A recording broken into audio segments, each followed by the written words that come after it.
Bagmara, Masechet Rosh Hashanah, à savoir quand c'est que le monde a été créé. Parce qu'en fait, nous disons dans la tefila de Rosh Hashanah, Ayom Arat Olam. Donc c'est-à-dire que Rosh Hashanah Kavechol est censé représenter la création du monde.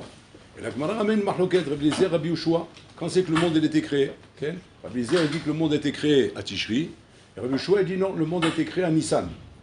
Donc c'est Mamash Mahloket Bagmara. Maintenant, il y a un Tosot Yesodi là-bas, dans la Gemara de Rosh Hashanah, Tosot très important. Ce Tosot Yesodi nous explique comme ça. Zé Bezé divrei Elokim.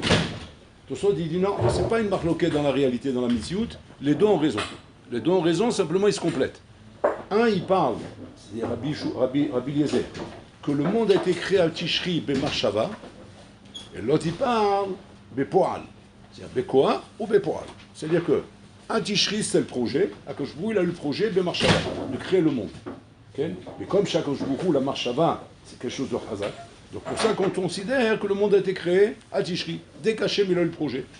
Mais par contre, la réalisation de ce projet où là et réellement l'homme a été créé, c'est à Nissan. C'est à Nissan. Donc Tosfot confirme effectivement que quoi? Que contrairement à ce que beaucoup aujourd'hui encore croient qu'Adam Rishon a été créé à Tishri, non, il a été créé à Nissan. Mais Kul Amam, Tosfot il ramène que sur ça personne discute. Rabbi Yehoshua et Rabbi Eliezer, tous les deux sont d'accord sur ça. Ouais, simplement, un étudie qu'on parle du shlav de la marshava, l'autre on parle du shlav de la création béporal. Il y a fait mot. Maintenant, ce Tosfot il est très sodi, parce que ce Tosfot maintenant va réveiller une question très très grande. C'est quoi? C'est comme ça. Pourquoi on choisit de fêter Rosh Hashanah, ouais, d'Afka, dans la création qui est théorique, c'est-à-dire dans la marshava? Pourquoi on ne fêterait pas Rosh Hashanah dans la vraie création, c'est-à-dire à Nissan? Donc il conviendrait normalement de faire Rosh Hashanah à Nissan, puisque quoi représente Rosh Hashanah? Ça représente la création de l'homme. La création de l'homme qui s'appelle la création du monde.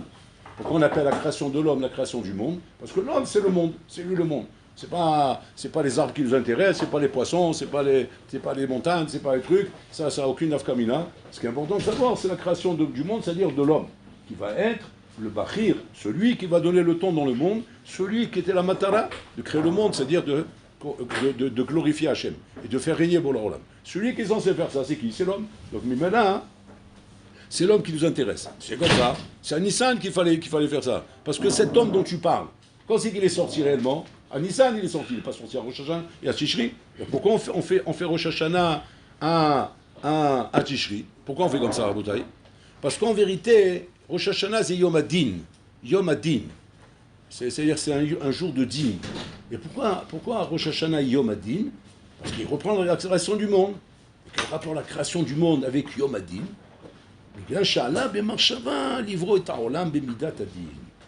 C'est Hachem a voulu créer le monde d'après Midat Adin.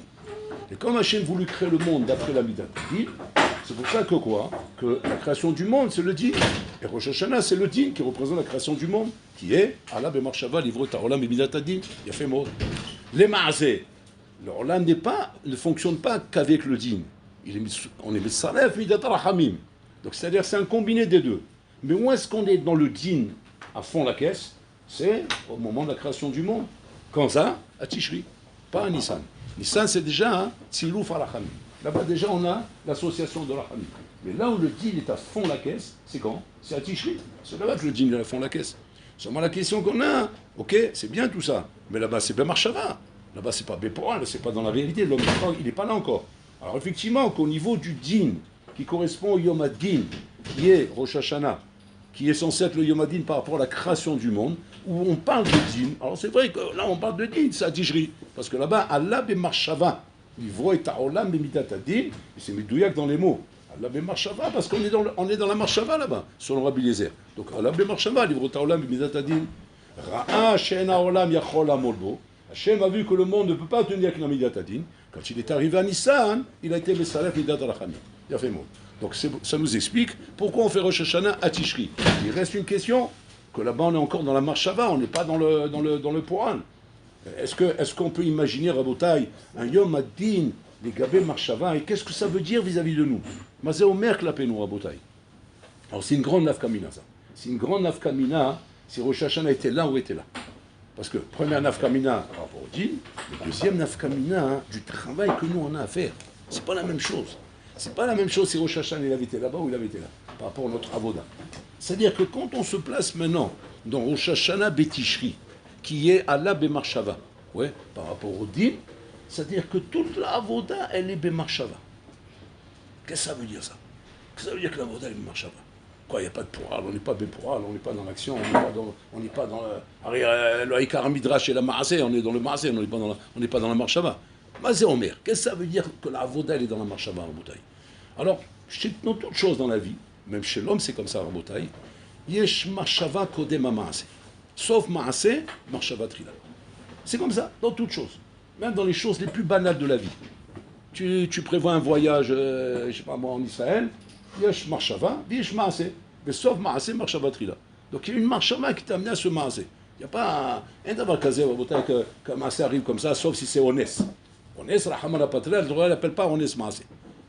Honnête ne s'appelle pas Maasé. Donc ce qu'on appelle Maasé, qui est le guéder de Shlita sur la chose, exige une Marshava avant ça. Sauf Maasé, c'est un clan, Marshava Trila. C'est que les Chachamim nous disent en autre mot, En Maasé bli Marshava. En d'avoir casé.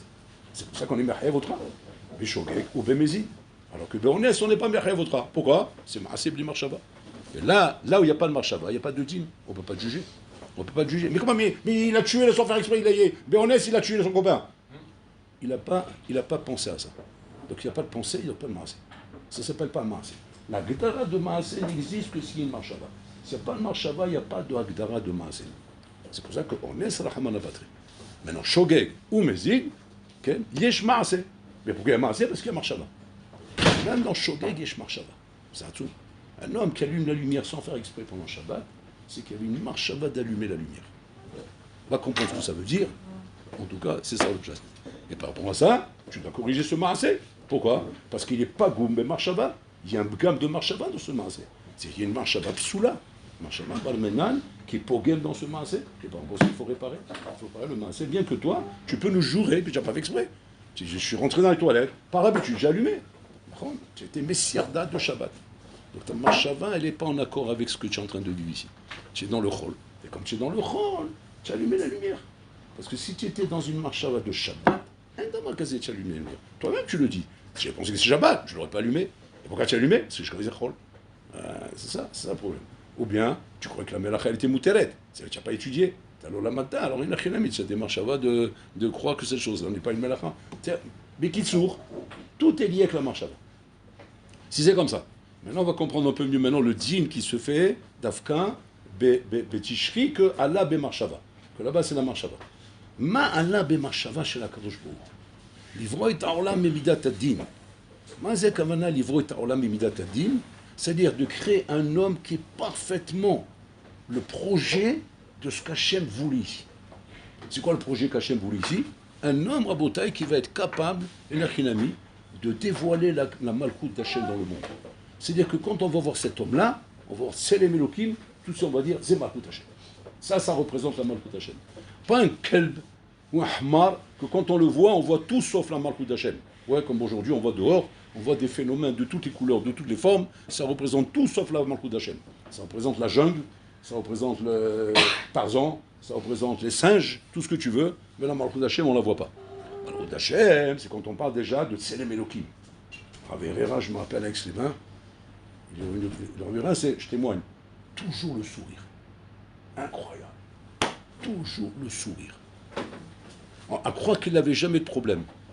C'est l'imbécile heureux. C'est le bonhomme, genre, il est heureux parce qu'il est imbécile. Alors ça existe, oui. Ça existe des gens qui sont toujours heureux parce qu'ils sont imbéciles. Mais quand un homme, il est hacham, il ne peut pas être toujours heureux. Pourquoi? Parce qu'il y a des hauts et des bas dans la vie. Alors comment ça se fait? Il n'a jamais de bas, toujours que des hauts. Il n'y a jamais de problème, il n'y a jamais de soucis à la maison, d'enfants malades, ou de problème avec quoi que ce soit, qui crée automatiquement un petit malaise, un petit souci, qui fait que tu souris un peu moins. Ouais, non. Toujours le sourire le même. Sourire parfait. Une fois, il arrive à l'Échiva, il ne souriait pas. Et c'était tellement, comment dire, fort pour nous, parce qu'on était habitués au sourire, que tout de suite on l'a vu. Toute la classe, on était assis, il donnait le chiour, et on était déconcentrés. À quoi on pensait? À sa tête. On n'écoutait pas. Alors au bout d'un moment, il s'est rendu compte qu'on n'est pas là. Il dit, mais qu'est-ce qui vous arrive aujourd'hui? Vous n'êtes pas avec moi? Alors, les élèves, ils n'osaient pas parler. Bon, il y en a un qui a osé parler. Il a dit, on peut vous dire vos arabes? Il dit, bien sûr, je veux savoir. Il dit, on est gêné par vos têtes. Alors il dit, quoi, qu'est-ce qu'elle a ma tête? Il dit, vous ne souriez pas. Alors il a dit, c'est vrai que je ne souris pas. Il a reconnu. Mais j'ai une raison pour ça. On a dit, on peut savoir, parce qu'apparemment, on vous a connu comme quelqu'un qui n'a aucune raison de ne pas sourire. Ça n'existe pas chez vous. Maintenant, qu'est-ce qui a pu se passer que vous ne souriez pas? Qu'est-ce qu'il nous dit? Quand je suis monté la reine Victoria, je suis monté là-bas, il y a un chien, il a aboyé. À cause de ça, je suis triste. Alors nous, on s'est éclaté de rire. Nous, ça a été... Ça a été... On ne pouvait pas. C'était la blague du siècle. Chien qui aboie. Il dit, mais on va vous rassurer. Il dit, comment vous allez me rassurer? Mais les chiens, dès qu'ils voient un bonhomme passer, ils aboient. C'est ça le chien, c'est une nature chez le chien. Nous, constamment, ils aboient. Nous, rien qu'à nous, c'est pas qu'on passe devant lui, nous. On est déjà à 100 mètres, déjà. Rien qu'il nous va arriver, déjà, il aboie. Quand il est devant lui, presque il va s'évanouir, tellement qu'il est en train d'hurler. Mais c'est comme ça que Vodarav, c'est la nature.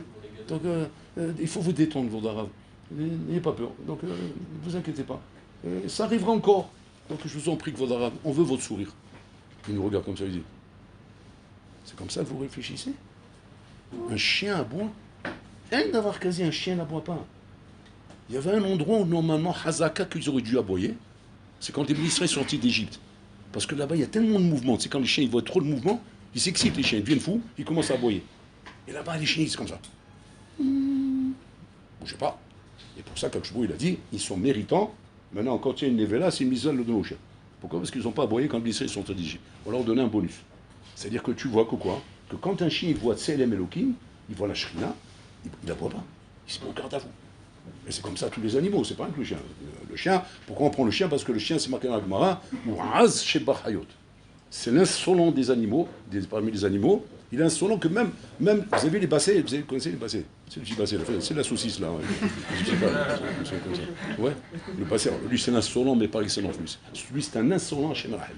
Lui, il peut voir, oui, un léopard, une panthère, il est capable d'aller comme ça. Mais tu m'as... Mais calme-toi, il va t'avaler en 2 secondes. Calme-toi.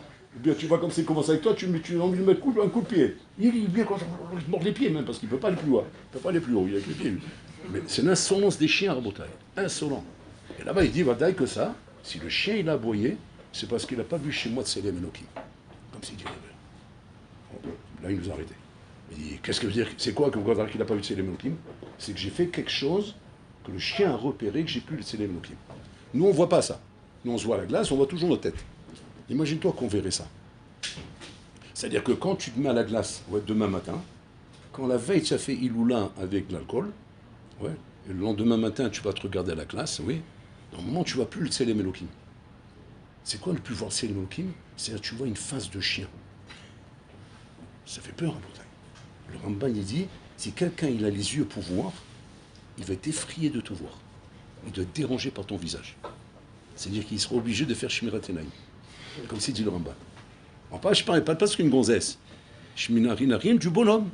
Mais pourquoi? Parce qu'elle n'a pas de Tselem Elohim. Et il ne peut pas te regarder en face. Il y a des sadikim comme ça qui voient. Et quand tu rentres chez eux, ils battent la tête. Et tu dis, mais pourquoi il ne me regarde pas? Il fait Shmirat Enaim ou quoi? Je ne suis pas une gonzesse quand même. Tu sais pourquoi? Parce qu'il ne voit pas chez toi Tselem Elohim. Donc il ne peut pas te regarder. Il voit un chien, il voit un calme. Ça le dérange. Donc il baisse les yeux. C'est un loin, ça fait peur. Ça fait peur, Ramotek. Donc quand il a vu ça, il s'est dit, si le chien, parce que le chien, lui, il voit. C'est l'avantage qu'il a. Lui, il voit même Malhamavé, tu le vois, lui. Donc, il voit tout, lui. Donc, il a vu ça, il dit, c'est un chimigement, ça veut dire, je suis mauvais. Ça, c'est Adam, Ramotek. Adam, c'est Bria in Tselem Elohim. Qu'est-ce que ça veut dire Adam chez Shlot Tselem Elohim? C'est-à-dire que c'est un homme qui est capable, Rabotai, d'être Merkava la Shrina. C'est-à-dire c'est un véhicule pour la Shrina dans ce monde. La Shrina peut se poser sur lui, comme elle s'est posée sur Abraham, Israël et Yaakov. Et elle peut circuler dans ce monde. Et bon, alors là, voilà ce qu'il a besoin. Il a besoin de Merkava la Shrina. De gens qui sont Kaviachol, l'ambassade accroche beaucoup dans ce monde. Comme il y a l'ambassade de pays dans le monde, il y a bon, alors là, il veut un ambassade dans ce monde qui est, toi, comme moi, Tselem Elohim, c'est l'ambassade d'Hachem dans ce monde. Quand les gens te voient, ils voient Tselem Elohim, ils voient un visage de malach, un visage illuminé, Aral Panim, éclairé. Voilà ce qu'ils voient. Il a fait mot. Maintenant, par rapport à ça, ça c'est Allah Bemarshava. C'est ce qu'Hachem a voulu aussi. Il a voulu ça. Il a voulu Allah Bemarshava. Pour ça, hein, il faut Midat Adin. Ça ne peut pas être Al-Hami. Midat Adin, c'est-à-dire quoi? Que si jamais à un moment donné, quelque chose ne fonctionne pas comme il faut, à la makom, paf, la Midat Hadin explose. Parce que c'est pas possible, sinon on n'aura pas de Selem Elohim. Donc la Midat Hadin ne fait pas de cadeau. Hachem, il a vu que le monde ne pourrait pas tenir. Il a été Metzalef Midat Rahamim. Qu'est-ce que ça veut dire qu'il a été Metzalef Midat Rahamim? C'est qu'il n'y a plus de din? Non, il y a le din. Mais la Hamim Rabotai vient pour Kaviachol ne pas laisser le din Rabotai détruire le monde. Parce que le din normalement voudrait que si ça ne marche pas droit, pas la makom. Mais non, on ne voit pas que si on parle à Shonara, on fait une bêtise, on marche dans la rue, et on fait des choses qu'il ne faut pas. On ne voit pas que le din il nous tape tout de suite. Tu as de la chance parce qu'il y a Midat al-Hamim qui calme le din. Mais le din il est là, hein. Le din il est là. Simplement, qu'est-ce qui se passe à Rabotai? Il remplit le sac jusqu'à qu'il déborde. Et ça la baya. Quand on arrive à Rosh Hashanah, on se replace face à la Midat Hadin. Midat Hadin, c'est-à-dire comme Hachem a prévu qu'on soit. Donc c'est-à-dire qu'à Rosh Hashanah, on est censé normalement venir dans nos prières, dans notre avoda, dans tout ce qu'on fait à Rabotai, être mamash en accord avec la Midat Hadin comme Hachem a voulu créer le monde. C'est-à-dire Betselem Elohim. Être à l'image de ce que Hachem voulait les Khatrila. Pas l'image de ce que Hachem a bédi Avad. Parce que Hachem il a créé la Tchouva, Hachem il est Melachem, Hachem il est indulgent, il est miséricorde, il supporte les Rechaïm, Nosé Avon, il porte la Avonot, Aval les Khatrila, Bemarshava. Il n'y a pas tout ça. Il y a un problème, poum, il explose. Tu fumes un garo Shabbat, qu'est-ce qui s'est passé? Il y a un pigouin. Quel pigouin? Je ne sais pas ce qui s'est passé. Il a mis la cigarette, il a explosé. Et où il est maintenant? Ben, il est en sang par terre, je ne sais pas, ça il est mort. Mais je comprends pas, mais ils ont mis quelque chose dans la cigarette, non? Venez, on vérifie. On va envoyer un. Donc, tout de suite, rapporter à la police pour faire un examen. Non, il n'y avait pas de problème. Alors, qui c'est qui l'a explosé? Midat Hadin. Comme ça, il dit le Ramban Mefourash. Le Ramban dit normalement, tu dois t'étouffer. Tu parles à Shonara à table, tu dois t'étouffer normalement. Tu manges quelque chose qui est à lèvres, pareil, tu dois l'avaler très. Jusqu'à qu'il meure. Ça, c'est Midat Hadin en bouteille. Moi, j'aime, qu'est-ce qu'il fait? S'il lève Rachamim. Il a dit l'homme, il ne peut pas tenir avec ça, mettre Rachamim, comme ça, il va pouvoir supporter. On arrive à Rosh Hashanah Rabotai. À Rosh Hashanah, on est censé normalement se replacer avec Midat Hadin Rabotai. Ça, c'est le côté qui fait peur de Rosh Hashanah. C'est le côté qui fait peur Rabotai. Parce que là, Midat Hadin, c'est on arrive là, Rabotai. On est en face à Midat Hadin, à Tkedeka, qu'il faut sonner du chauffard pour calmer la Midat Hadin. Moi, tellement que Chaz Shalom Midat Hadin, elle est tendue ce jour-là. Elle est hyper tendue ce jour-là, Midat Hadin. Et donc, il faut se rendre compte, Rabotai. C'est pas Stam que le Shlakadosh, il ramène. Que veut dire les simanim à Rosh Hashanah? On trempe la pomme dans le miel, chez les chans, on met au cas ketvash. On mange les poireaux, ikarto yvenu. On mange ça, chez Probo, Mizvot, Karimon, le rimon. Et chaque jour, on fait des simanim. À quoi on joue là? On n'a rien à faire que de jouer le jour de Rosh Hashanah, on s'amuse à ça? C'est ici du Shlakadosh. Il dit le Shlakadosh, les simanim sont là pour t'apprendre combien la Midat Hadin elle est tendue. Et combien chaque geste que tu fais, chaque mouvement que tu fais, chaque chose que tu manges, elle représente un remez. Elle est jugée par le djinn. Ça tsoum. Donc vite pour ne pas que Hazou Shalom, la Midat Hadin, elle vient interpréter le poireau comme karté, c'est-à-dire genre haïf karet, parce que la hor il doit avoir un cheshbon, oui. Il karto il venu. On est tout de suite, on calme avec la hamim. Il karto il venu. Il est beau se royotenu karimol. Et pas Hachem Mishmor, il est beau de sarotenu karimol. Se royotenu. On calme vite avec le remès qu'on fait dans le simanim en bouteille. Donc on voit ici que Rosh Hashanah représente 2 jours de avoda, d'avoda intense, de travail intensif en bouteille. Travail intensif où il s'agit, mamash, comment dire, entre guillemets, de se tenir à carreau. Se tenir à carreau le jour de Rosh Hashanah. Maintenant, les Chachamim ont voulu quand même que Rosh Hashanah est un aspect de chag, un aspect de fête, où en même temps que ça, qu'est-ce qu'on fait? On s'habille comme la fête, on se rase, on s'arrange.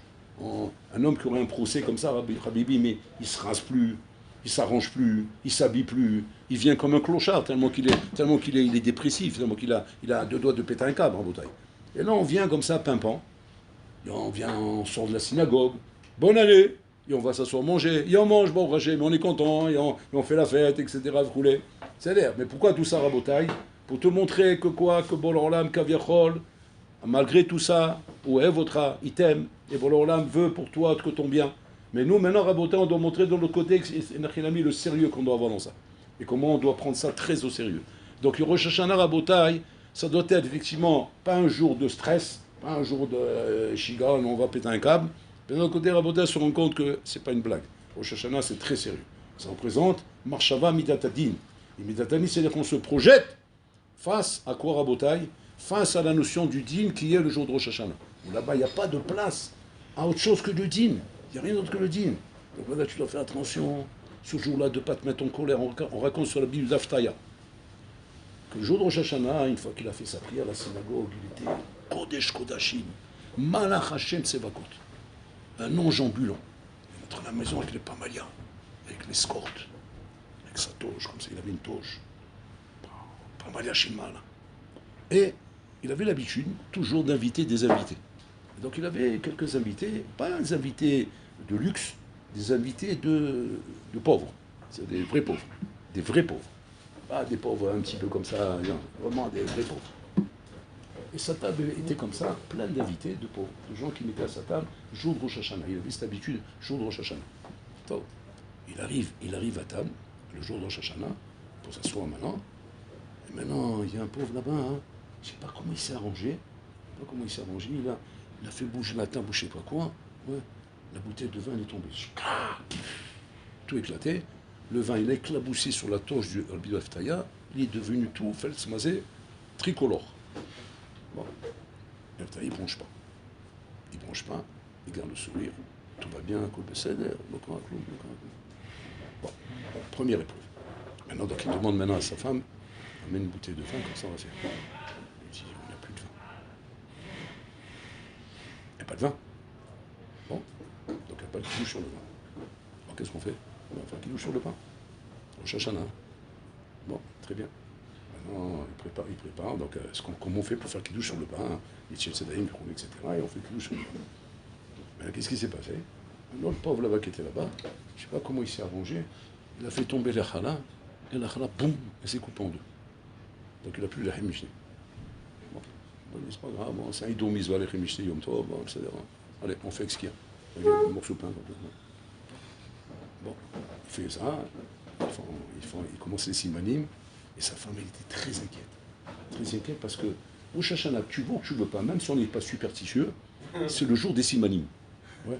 Donc tu te dis, attends, c'est censé être le Rosh Hashanah, le début de l'année. Regardez son bris, genre, dis-moi, c'est pas un présage que l'année elle va être Hashem Erhem. On n'aime pas ces trucs-là.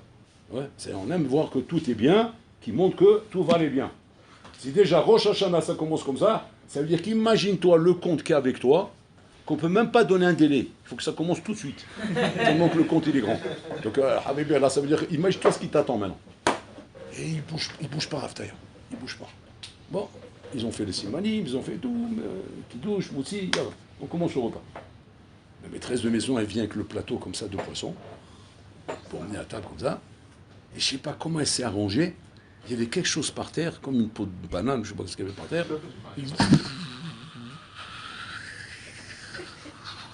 Et tous ils regardent le plateau.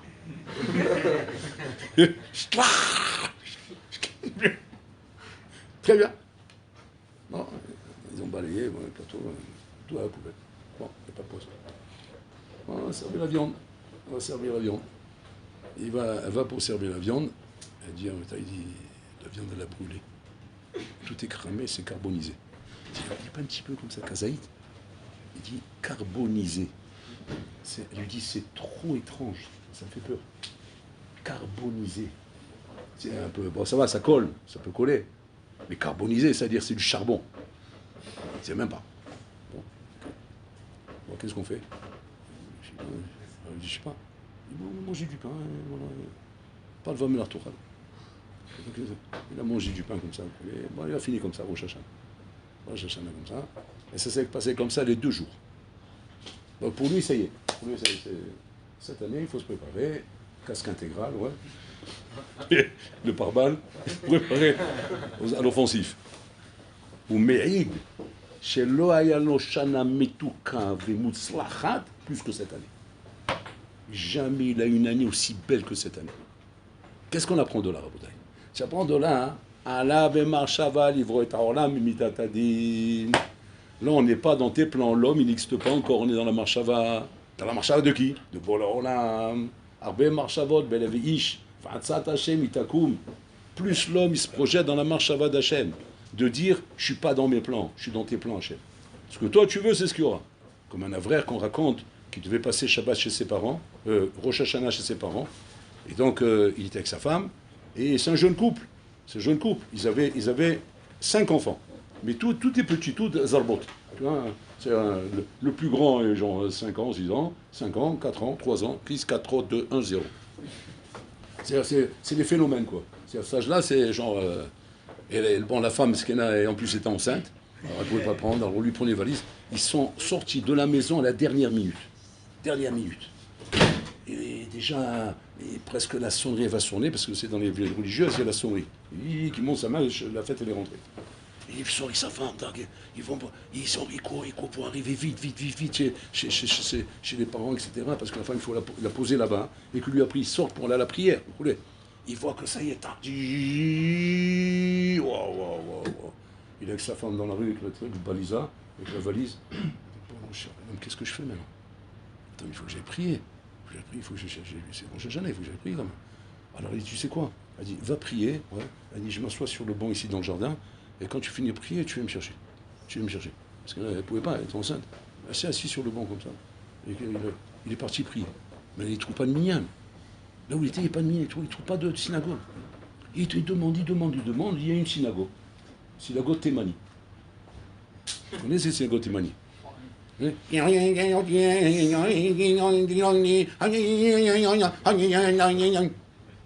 lui, il arrive là-bas. Lui, il ne connaît pas ça. Lui, il est habitué, synagogue, avec l'Aïban, comme il faut, le Hazan, Shagir Tzibour, qui te fait la prière bien comme il faut. Chaque mot, c'est un mot bien allongé comme il faut. Là, c'est... Il prend un sidour, il ne comprend même pas ce qu'ils font, où ils sont. Même aussi, il faut un nid. Il a commencé à... Ça y est, bon, cette année, ça y est, elle est plombée. Merci pour... Et lui-même, il témoigne qu'il n'a pas eu une année aussi belle que cette année. C'est ça, la Bémarchava Rabotai. Rosh Hashanah, ne partez pas dans l'idée que ça doit ressembler à quelque chose. C'est le premier conseil que je vous donne. Ça ne doit pas ressembler à quelque chose. Ça doit être comme un chien, il veut que ce soit. Si ça se trouve, tu ne vas même pas pleurer. Si ça se trouve, tu vas te lever très tard. Si ça se trouve, tu vas trouver la tête dans la bouche. Ouais. Si ça se trouve, Békouchi, tu vas pouvoir étudier. Ça se trouve, c'est-à-dire Bikitsour, black. Ouais. Mais surtout, ne bouge pas. Ne bronche pas. Zala Bemachava. C'est-à-dire que dans ce matzav-là, Hachem veut voir combien tu as compris chez Ania Meler, Vani Kovea. Moi, je fixe le projet. Arrête d'être là en train de dire, mais je veux pleurer, je veux vibrer, je veux sentir. Vous disiez, regarde, qu'est-ce que tu veux? Dis-moi, qu'est-ce que tu veux? C'est ton film, c'est toi l'acteur principal, c'est ton scénario. C'est toi que tu cherches ou c'est moi que tu cherches? Tu dis, non, c'est toi, mais il faut que ce soit comme ça. Attends, qui a dit comment il faut que ce soit? Ben, je sais pas, c'est pas moi. Non, c'est pas toi. Alors qui c'est toi? Oui, c'est moi. Mais moi, j'ai décidé que ce sera black. Et combien des Bahorim, ils sortent de Rosh Hashanah brisés? Pourquoi? Je m'entendais ça pas à ça. Ah non, c'était pas le film. Ah non, il fallait pas que ça se passe comme ça. Moi, j'étais persuadé que ça y est, j'allais parler aux oiseaux. J'allais décoller, j'allais pleurer comme une fontaine. Et je sens que je vais transcender. Et je suis en plein, Oroth, Achi, Oroth, des lumières. Je suis à Ouman, à Givazev. La belle. Je parle aux oiseaux, je deviens fou. Là, Habibé, il n'y a pas ni oiseau, ni Ouman, ni Wallo. Où tu es? Dans la marmite. Voilà. Tu es dans la boue, dans le sac de ciment. Voilà, avec les melons d'à côté. Voilà, il n'y a rien. Rien du tout. Et qu'est-ce que tu dois tirer dans ta tête? Haine. C'est le film d'Hachem. Et si un Rosh Hashanah, tu arrives à passer ça, Tiske les Shana, Atsuma. Blit Naïm, Blik Klalim, Blik Shum Davar. Je viens, je me prépare pour être un général de guerre, même si je vais finir comme Coluche. Vous connaissez Coluche? Ouais. Hein? Bon, c'est les anciens, moi je ne connais pas les nouveaux. Ouais. C'est tu te prépares comme un général de guerre, même tu finis comme un clown. Comme un clown. Et pourquoi ça? Malchut Hashem. En on milevado. Ce que toi tu veux qu'Hachem y ait, il y aura. Machiye, c'est Machiye. Vanim shoban la malchut shera. Ça, c'est la meilleure preuve que tu peux faire à Hachem, en Botaï, de montrer combien tu as compris Mazé Malchut Hashem. Bien.